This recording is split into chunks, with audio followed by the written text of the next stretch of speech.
S322. Guntur terperangah sesaat. Siapa?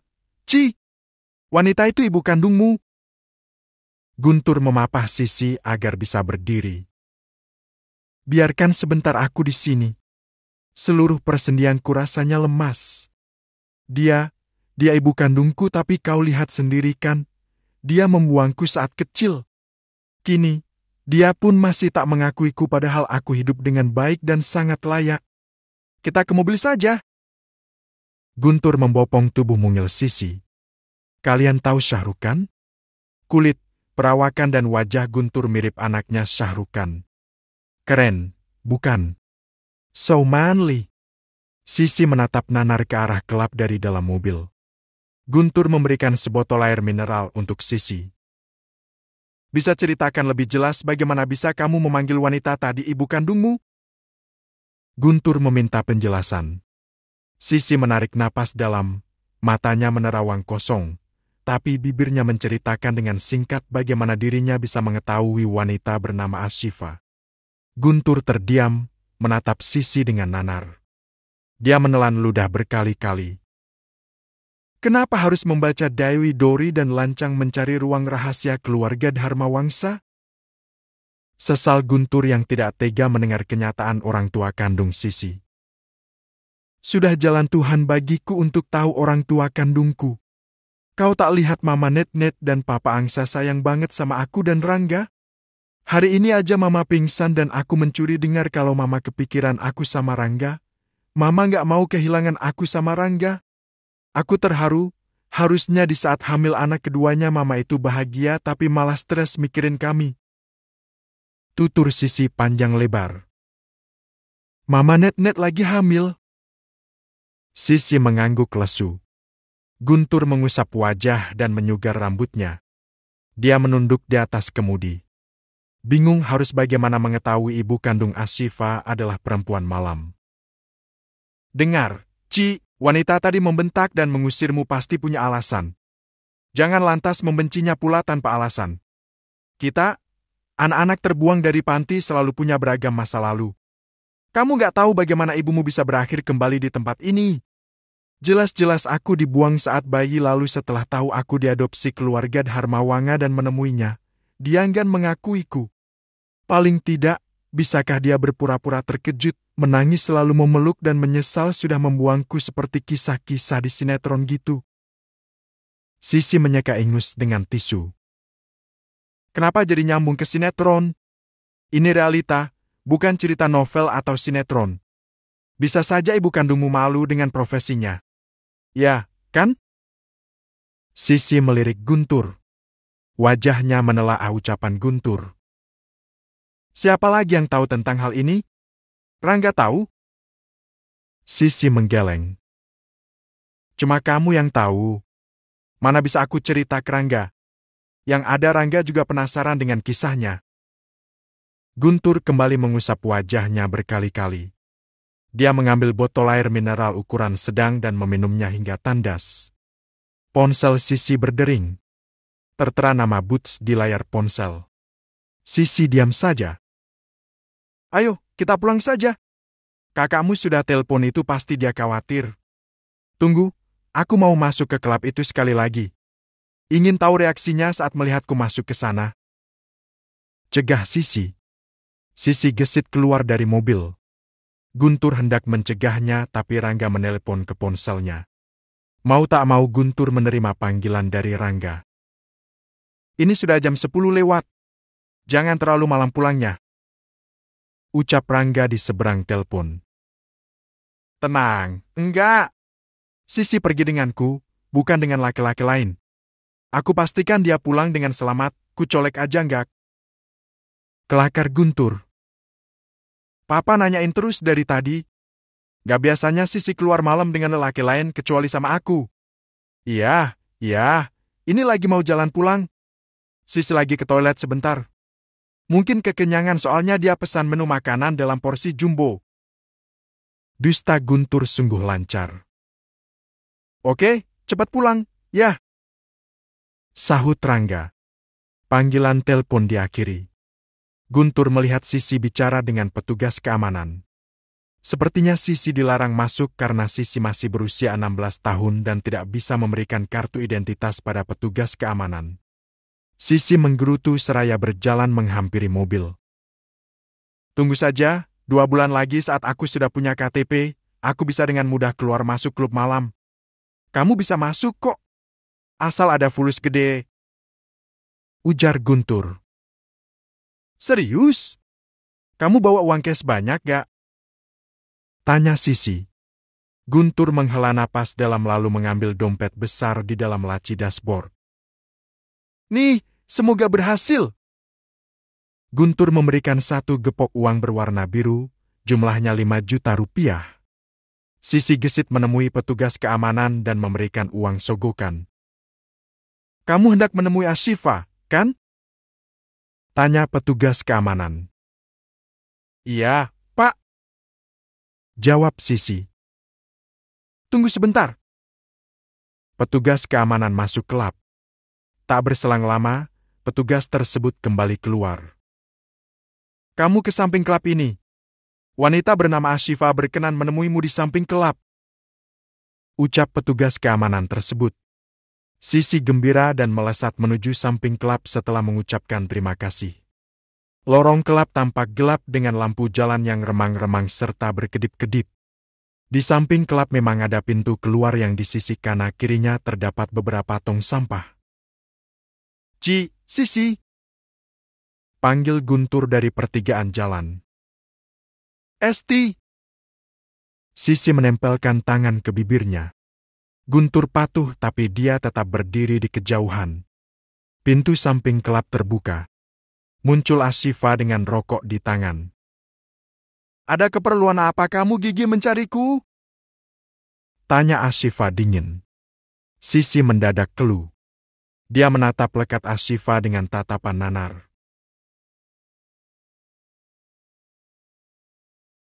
Hah, anak kecil. Jangan buang-buang waktu berhargaku. Ada apa mencariku? Ashifa tampak tak sabar.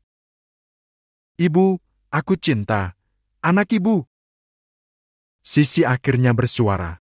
Ashifa mengepulkan asap rokok dan meniupkannya pada Sisi. Aku tidak punya anak. Jangan sembarangan mengaku-ngaku sebagai anakku. Apa kau mau memerasku? Hah? Aku tak punya uang. Uangku habis untuk bayar sewa rumah dan makan sehari-hari. Sana, cari ibumu dengan benar. Apa kau tidak malu mengakui seorang pelacur sebagai ibumu? Hah? Sarkas Ashifa. Tangan Sisi meremat ujung kaosnya. Kenapa dulu ibu membuangku dan setelah aku tumbuh dewasa dengan baik baru mencariku? Tantang Sisi. Ashifa tergelak. Dia mengisap rokok kuat-kuat lalu mengembuskannya ke atas langit. Omong kosong macam apa ini? Siapa yang membuang lalu mencarimu? Ashifa tertawa sinis. Kedua mata Sisi mengembun, dia meraih ponsel lalu menunjukkan rekaman saat Ashifa menemui Umaya di panti. Ini ibu, kan? Meski tanpa riasan wajah setebal malam ini, aku masih bisa mengenali wajahmu dengan jelas, Bu. Sisi sedikit terisak. Wajah Ashifa menegang. Dia membuang puntung rokok dan menginjaknya. Dia menatap Sisi dengan lekat lalu merengkuh dagu Sisi dengan kasar. Wanita dalam video itu bukan aku. Pergi sekarang juga dari hadapanku. Jangan mengaku-ngaku sebagai anakku. Paham? Ashifa mendorong bau Sisi agar segera pergi dari hadapannya, kemudian kembali masuk ke klub seraya misuh-misuh tidak jelas. Sisi kembali terduduk pilu di atas aspal. Guntur lagi-lagi menghampiri Sisi. Sudahlah.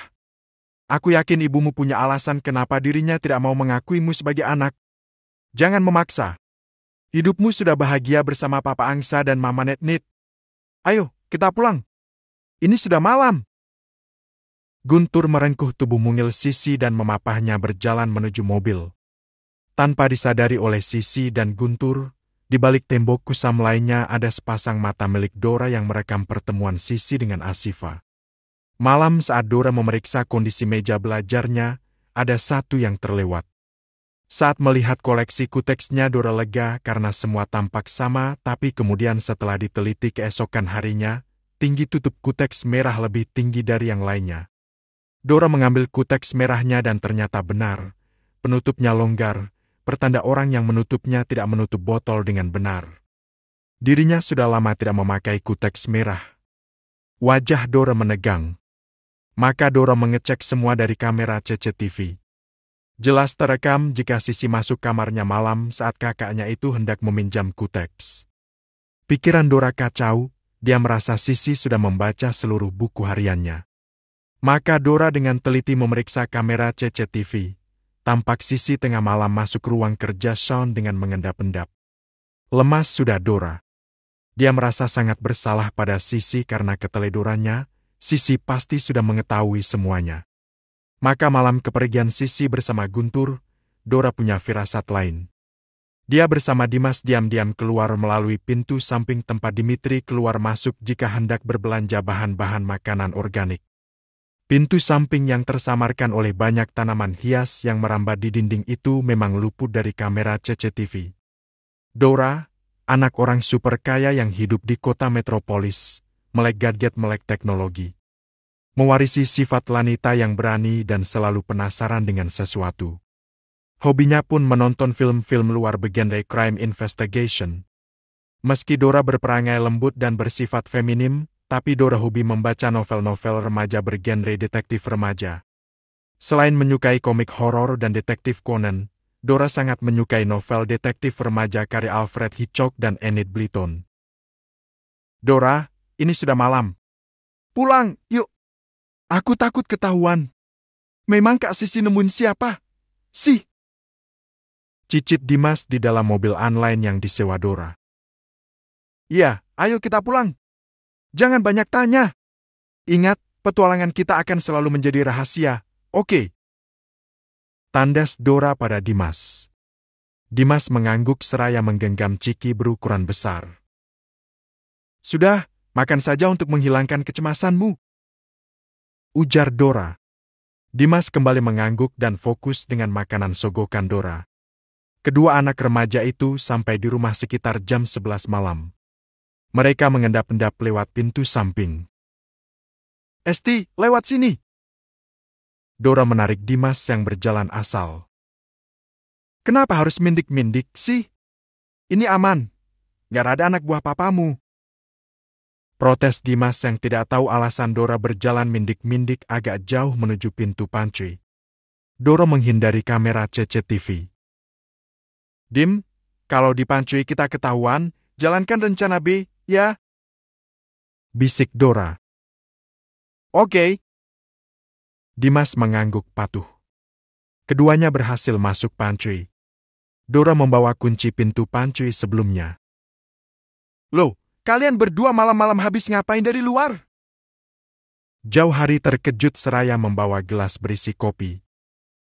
Aku sama Dora mau bakar sosis dan kawan-kawannya di luar. Pipi suka ngomel kalau malam-malam areanya aku pakai. Mbak Sri juga gitu ngelarang bakar-bakaran kalau malam. Aku sama Dora mau lihat bola malam ini sambil nyemil, Om, ini kan malam minggu. Dimas berkata dengan lancar dan polos. Walah, mau nonton bola juga? Tuh, Om juga mau nonton bola tapi mesin kopi di basecamp rusak makanya kesini. Ayo, Om bantu barbekyuan. Sahut Jauhari menawarkan bantuan. Dora dan Dimas akhirnya menuruti kemauan Jauhari agar mereka terhindar dari kecurigaan. Malah justru Dore dan Dimas merasa lega karena secara tidak langsung Jauhari sudah membantu membuat alibi untuk mereka. S323. Dimas mengedipkan mata pada Dora saat Jauhari membantu membakar sosis dan kawan-kawannya. Dasar gembul, tadi di jalan kamu sudah habis snack dan camilan lain entah berapa bungkus. Sekarang ini bakar-bakaran mau dikunyah juga? Ini sudah malam, kalorinya banyak amat. Aduh, aku nggak bisa bayangin. Ucap Dora saat mengambil stak dumpling, nugget, tahu seafood, fish roll dan bakso mentah dari dalam freezer. Kita mau makan ini berdua, kan? Sambil nonton bola? kedip Dimas. Ogah, kamu aja makan semua. Dora menggeleng tegas sembari membawa semua makanan beku tersebut ke halaman belakang, di mana jauh hari pun sedang mengolesi beberapa potong ayam dengan bumbu barbeque. Dimas malah melonjak kegirangan karena semua makanan yang tadinya menjadi plan B jika ketahuan hanya dia yang akan menikmatinya. Jauh hari sudah selesai membantu Dora dan Dimas membuat camilan. Dia kembali ke base camp. Dora dan Dimas pun masuk rumah. Bye, thanks untuk kerjasamanya hari ini. Ingat, rahasia. Pesan Dora. Siap, bos. Dimas membawa makanan satu piring penuh masuk ke kamarnya. Jangan sampai ketahuan Mimi kamu makan malam segitu banyak, bisa habis Mimi melaporkanku pada Mama. Bisik Dora. Dimas mengacungkan satu jempol tangannya sembari mengedip. Di kamarnya, Dora menghempaskan tubuh sembari bernapas lega. Tapi pikirannya tetap saja resah. Dia merasa sangat bersalah pada Sisi. Dora kembali keluar kamar, dia ingin memastikan Sisi sudah tiba di rumah atau masih dalam perjalanan. Rupanya Sisi bersama Guntur dan Rangga sedang berada di teras. Dora mengintip dari balik tirai ruang tamu. Kak Sisi tampak biasa dan wajar. Hebat, dia bisa menyembunyikan apa yang sudah terjadi. Baguslah, Kak Sisi pasti mengkhawatirkan Kak Rangga dan Mama. Tapi Kak Sisi harus menyimpan pedih itu sendiri. Maafkan aku, Kak. Dora berceloteh dalam hati. Di sudut pancuy kelap marah merah, Ashifa duduk di sudut lemari kayu. Dia menangis dengan wajah bertumpu pada kedua kakinya. Shiva, kamu ngapain di sini? Tanya Ajun, salah satu wedo lelaki yang membawa nampan berisi gelas-gelas kosong. Ashifa tengadah. Dia menyeka air mata dengan punggung tangannya. Ajun tertawa. Makanya beli eyeliner itu yang mahalan sedikit. Coba lihat wajahmu di cermin.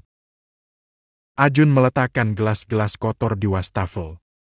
Ashifa mengeluarkan cermin kecil dari dalam tas kecilnya. Area matanya tampak hitam amburadul karena eyeliner yang luntur. Riasan wajahnya sudah tak berbentuk. Kamu menangis siapa malam ini? Pelangganmu dibawa kabur Sinta lagi? Tanya Ajun yang sedang mencuci banyak gelas kotor di wastafel. Ashifa tidak menjawab. Dia membersihkan sisa-sisa eyeliner yang luntur dengan tisu yang selalu dia bawa dalam tas. Makanya jangan telat kalau dinas. Sainganmu sekarang sudah banyak dan muda-muda. Para lelaki hidung belang tentu saja lebih memilih daun muda yang masih kencang dan menggemaskan. Ucap Ajun. Ashifa tak peduli dengan ocehan Ajun. Dia sibuk tacap memakai eyeliner, eyeshadow, bedak dan juga lipstick. Jun, rokokku habis. Cicit Ashifa. Ajun menyodorkan pantatnya pada Ashifa yang berada di belakangnya. Ashifa mengambil bungkus rokok yang ada di saku celana Ajun. Ai, kenapa sama-sama rokok murah, sih? Gerutu Ashifa. Sana masuk. Ada bos pejabat yang sedang cari mangsa. Seminggu yang lalu kamu berhasil di booking dia 2 hari 2 malam, bukan? Ucap Ajun. Om Jarot? Tanya Ashifa. Ajun mengangguk. Muak aku. Capek.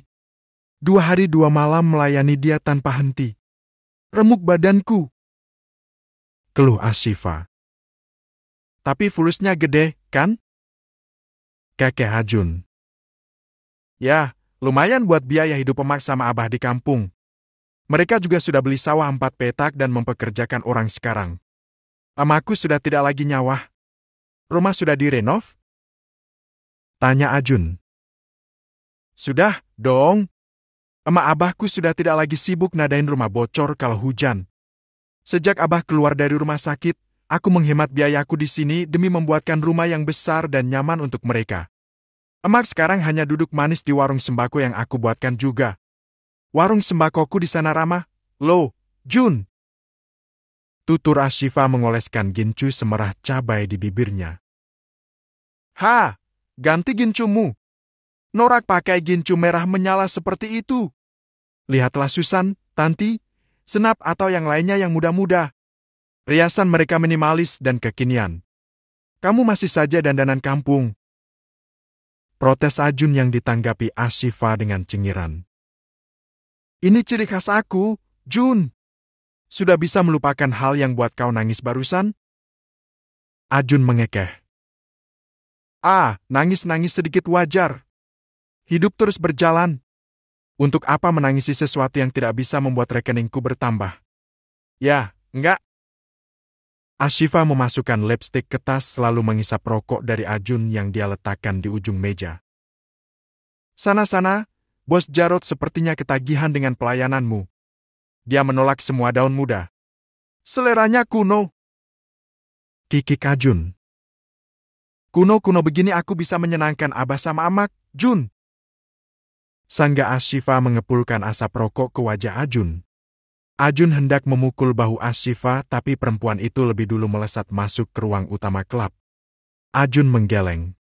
Jauh di sudut hati, Ajun merasa iba dengan Ashifa, salah satu nona kadaluarsa di klub yang masih tetap diminati para pelanggan Azm.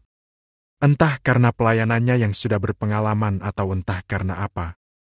Ashifa bertahan dengan dandanan jadul dan riasan wajah menor. Tubuhnya yang mulus itu semakin semok dan seksi.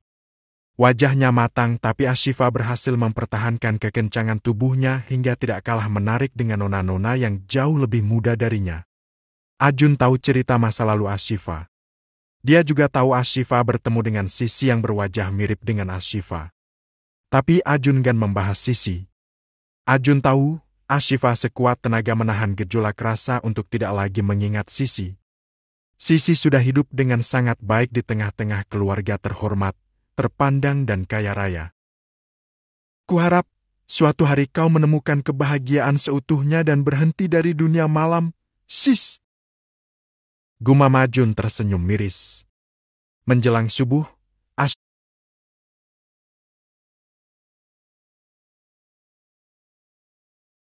Ashifa turun dari mobil Jarod di pertigaan rumahnya. Jarod tidak mau menurunkan Ashifa di depan rumah sewanya. Harusnya Ashifa di-booking Jarod 3 hari ke depan. Hanya saja mertua Jarod tiba dari Sumatera dan menanyakan keberadaannya. Ashifa berjalan sedikit sempoyongan menuju rumahnya. Hei, Shiva, habis dinas, ya? Masih kuat layanin abang, enggak? Goda bapak-bapak yang begadang di warkop depan rumah Ashifa. Emoh, kalian gak ada duitnya? Malas aku. Ashifa menepiskan tangan ke udara lalu membuka pintu pagar rumahnya dan menghilang di balik pintu ruang tamu. Ashifa melepas sepatu sembarangan dan melempar tas kecilnya.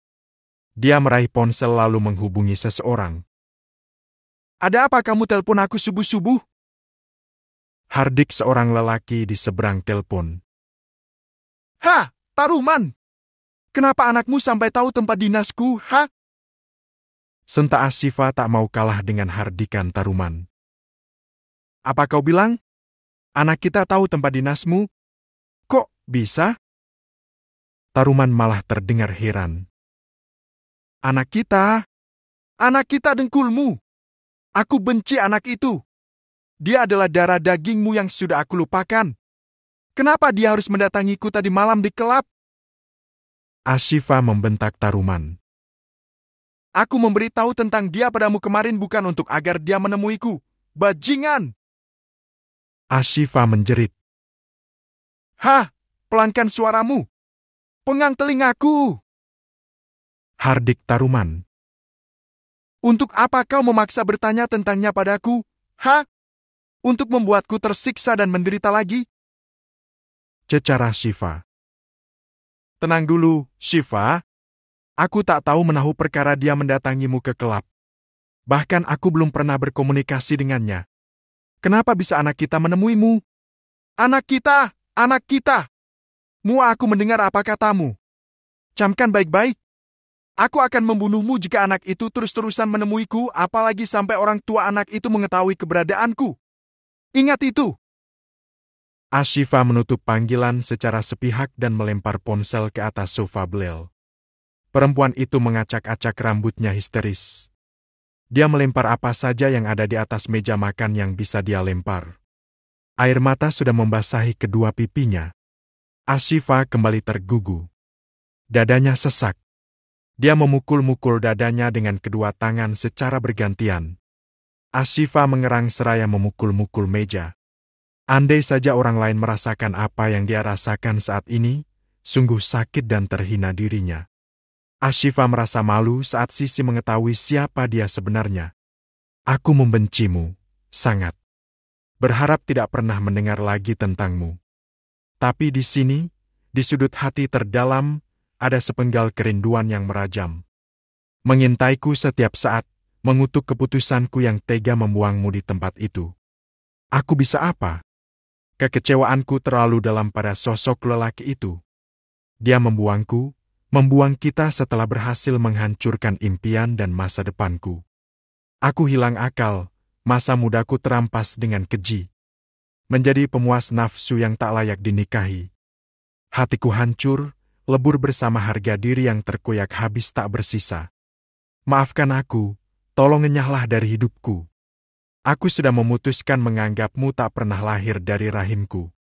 Tapi lagi-lagi bisikan itu menghantuiku, ada perasaan bahagia mengetahui dirimu hidup terhormat dan berkecukupan. Teruslah berada di sana. Jangan ganggu hidupku. Biarkan aku dengan jalanku. Aku tak mau menyeretmu dalam kubangan dosa dan rasa malu. Berbahagialah dengan keluarga yang tulus menyayangimu, wahai putriku.